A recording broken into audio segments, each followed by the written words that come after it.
दोस्तों, आखिर क्यों भीष्म पितामह को लेटना पड़ा था बाणों की शैया पर? भीष्म पितामह का नाम सुनते ही हमें एक पराक्रमी योद्धा का चेहरा याद आ जाता है। एक ऐसा पितृभक्त जिसने अपना पूरा जीवन एक प्रतिज्ञा को निभाने में निकाल दिया। एक ऐसे निष्काम कर्मयोगी जिसने अपने पिता के लिए अपने जीवन, अपनी इच्छाओं और सुखों का त्याग कर दिया था। पुत्र की कामना से शांतनु के पिता महाराजा प्रतीप ने गंगा के किनारे तपस्या कर रहे थे। उनके तप, रूप और सौंदर्य पर मोहित होकर गंगा उनकी दाहिनी जंघा पर आकर बैठ गईं और कहने लगी, राजन, मैं आपसे विवाह करना चाहती हूँ। मैं जगनु ऋषि की पुत्री गंगा हूँ। इस पर राजा प्रतीप ने कहा, गंगे, तुम मेरी दाहिनी जंघा पर बैठी हो, जबकि पत्नी को तो वामांगी होना चाहिए। दाहिनी जंघा तो पुत्र का प्रतीक है, अतः मैं तुम्हें अपनी पुत्र वधू के रूप में स्वीकार करता हूँ। यह सुनकर गंगा वहां से चली गई। जब महाराजा प्रतीप को पुत्र की प्राप्ति हुई तो उन्होंने उसका नाम शांतनु रखा और इसी शांतनु से गंगा का विवाह हुआ। गंगा से उन्हें 8 पुत्र मिले, जिसमें से 7 को गंगा नदी में बहा दिया गया और 8वें पुत्र को पाला पोसा। उनके 8वें पुत्र का नाम देवव्रत था। ये देवव्रत ही आगे चल करके भीष्म पितामह कहलाए। गंगा पुत्र भीष्म पिछले जन्म में एक वसु थे। एक बार पृथु आदि वसु अपनी पत्नियों के साथ मेरु पर्वत पर भ्रमण कर रहे थे। वहां वशिष्ठ ऋषि का आश्रम भी था। एक वसु की पत्नी की दृष्टि ऋषि वशिष्ठ के आश्रम में बंधी नंदनी नामक गाय पर पड़ गई। ये गाय समस्त कामनाओं की पूर्ति करने वाली थी। उसने उसे अपने पति को दो नामक वसु को दिखाया तथा कहा कि वो गाय अपनी सखियों के लिए वो चाहती है, आप इसको हर लें। पत्नी की बात को मानकर धौ ने अपने भाइयों के साथ उस गाय को हर लिया। वसु को उस समय इस बात का ज्ञान बिल्कुल भी नहीं रहा कि वशिष्ठ ऋषि बड़े तपस्वी हैं और वे हमें श्राप भी दे सकते हैं। जब महर्षि वशिष्ठ अपने आश्रम में आए तो उन्होंने दिव्य दृष्टि से सारी बातें जान ली। वसुओं के इस प्रकार के कार्य से क्रोधित होकर ऋषि ने उन्हें मनुष्य योनि में जन्म लेने का श्राप दे दिया। वसुओं को जब यह बात पता चली तो वे ऋषि वशिष्ठ से क्षमा मांगने के लिए आए। तब ऋषि ने कहा कि बाकी सभी वसुओं को तो शीघ्र ही मनुष्य योनि से मुक्ति मिल जाएगी, लेकिन इस दो नामक वसु को अपने कर्म भोगने के लिए बहुत दिनों तक पृथ्वी लोक में रहना पड़ेगा। ये पृथ्वी पर संतानहीन रहेगा।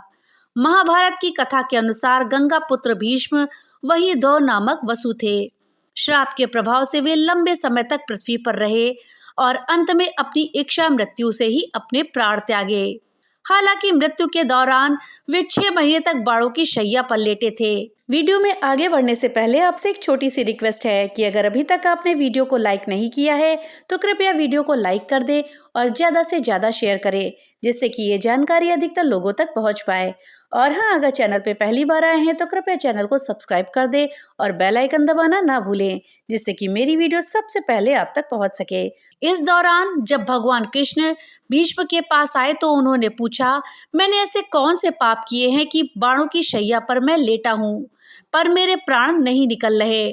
भगवान कृष्ण ने कहा कि आप अपने पुराने जन्मों को याद करो और सोचो कि आपने कौन सा पाप किया है। भीष्म बहुत ज्ञानी थे। उन्होंने कृष्ण से कहा कि मैंने अपने पिछले जन्म में तो रत्ती भर भी पाप नहीं किया। कृष्ण ने उन्हें बताते हुए कहा कि पिछले जन्म में जब आप राजकुमार थे और घोड़े पर सवार होकर कहीं जा रहे थे, उसी दौरान आपने एक नाग को जमीन से उठा करके फेंक दिया तो वो कांटों पर लेट गया था, पर 6 माह तक उसके प्राण नहीं निकले थे। उसी कर्म का फल है जो आप 6 महीने तक बाणों की शैया पर लेटे हुए हैं। पिछले जन्म के इसी कर्म के कारण ही भीष्म पितामह को बाणों की शैया पर लेटना पड़ा था। भीष्म 58 दिनों तक शैया पर लेटे रहे और उसके बाद माघ शुक्ल की अष्टमी के दिन अपनी देह को त्यागा था। इसलिए इस अष्टमी को भीष्माष्टमी के रूप में भी मनाया जाता है। भीष्माष्टमी पितामह के निर्वाण दिवस के रूप में मनाई जाती है। इस दिन उनके निमित्त श्राद्ध तर्पण भी किया जाता है। ऐसी मान्यता है कि गंगा पुत्र भीष्म के निमित्त जो भी भीष्म अष्टमी का व्रत पूजा तर्पण करता है उसे वीर और सत्यवादी पुत्र की प्राप्ति होती है। महाभारत के युद्ध में जब भीष्म पितामह का शरीर बाणों से छलनी हुआ था और फिर भी उनके प्राण नहीं निकले थे तो वो 58 दिनों तक बाणों की शैया पर लेटे रहे, वो भी मात्र इसलिए कि उस समय सूर्य दक्षिणायन में चल रहा था। शास्त्र कहते हैं कि सूर्य के उत्तरायण में मृत्यु होने पर मनुष्य को सद्गति प्राप्त होती है और वह जन्म मरण के बंधन से मुक्त हो जाता है। इसलिए पितामह ने सूर्य की मकर संक्रांति से प्रारंभ हुए उत्तरायण की प्रतीक्षा करी थी। सूर्य के उत्तरायण पे होने पर युधिष्ठिर सगे संबंधी ऋषि आदि पितामह के पास पहुंचे तो उन्होंने कहा कि सूर्य के उत्तरायण होने के पश्चात माघ मास के शुक्ल पक्ष की अष्टमी का दिन आ गया है, अब मैं अपनी देह को त्याग रहा हूँ। इतना कहते हुए पितामह ने अपने शरीर को छोड़ दिया। दोस्तों, हम सबके मन में एक प्रश्न उठता है कि भीष्म का नाम तो देवव्रत था, लेकिन उन्हें भीष्म के नाम से क्यों जाना जाने लगा। तो दोस्तों, आपको बता दें, भीष्म हस्तिनापुर के महाराजा शांतनु और देवनदी गंगा की 8वीं संतान थे। उनका मूल नाम देवव्रत था। गंगा ने जब शांतनु से विवाह किया तो उन्होंने अपने पति के सामने एक शर्त रखी थी कि जब भी मैं कोई काम करूंगी तो आप उसमें हस्तक्षेप नहीं करेंगे। जिस दिन आप हस्तक्षेप करेंगे मैं आपको छोड़ करके चली जाऊंगी।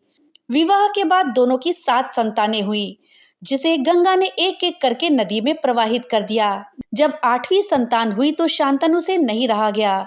शांतनु ने गंगा से कहा कि तुम कैसी माँ हो जो अपने सभी पुत्रों का वध कर रही हो। इतना सुनकर गंगा चली जाती हैं, लेकिन वो अपने पुत्र देवव्रत को जीवित रखती हैं। 25 सालों के बाद गंगा अपने पुत्र को शांतनु को सौंप देती हैं। इधर महाराज शांतनु सत्यवती के प्यार में पड़ चुके होते हैं, लेकिन अपने पुत्र के वापस मिलने के बाद वे देवव्रत को हस्तिनापुर का युवराज बनाने की घोषणा करते हैं। जब सत्यवती को इस बात का पता चलता है तो वो शांतनु को उनके पुत्र या अपने में से किसी एक को चुनने को कहती हैं। शांतनु अपने बेटे की खुशी को चुनते हैं, जिस कारण उनकी दूरी सत्यवती से बढ़ जाती है और वो दुखी जीवन जीने लगते हैं। देवव्रत से अपने पिता की ऐसी हालत नहीं देखी जाती। वे शांतनु के सारथी से पूरी बात को जान लेते हैं, जिसके बाद गंगा पुत्र सत्यवती के पास जाकर के अपने पिता के लिए खुशी मांगते हैं।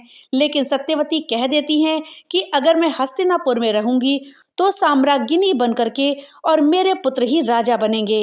इसी शर्त पर मैं महाराज शांतनु से विवाह करूंगी। तब देवव्रत ने अपने पिता की खुशी के लिए प्रतिज्ञा लेते हुए कहा कि महाराज शांतनु और माता सत्यवती से उत्पन्न पुत्र ही राज्य का अधिकारी बनेगा और वे खुद आजीवन ब्रह्मचारी रहेंगे, अपना परिवार कभी नहीं बनाएंगे। इस भीष्म प्रतिज्ञा के कारण ही उनके पिता ने उन्हें भीष्म नाम दिया और साथ ही इच्छा मृत्यु का वरदान भी दिया था। तो दोस्तों, ये थी जानकारी कि भीष्म पितामह को बाणों की शैया पर क्यों लेटना पड़ा था और देवव्रत का नाम आखिर भीष्म क्यों पड़ा। जानकारी आपको कैसी लगी हमें कमेंट बॉक्स में लिख करके जरूर बताइएगा। तो मिलते हैं अगली नई वीडियो के साथ, तब तक के लिए राधे राधे।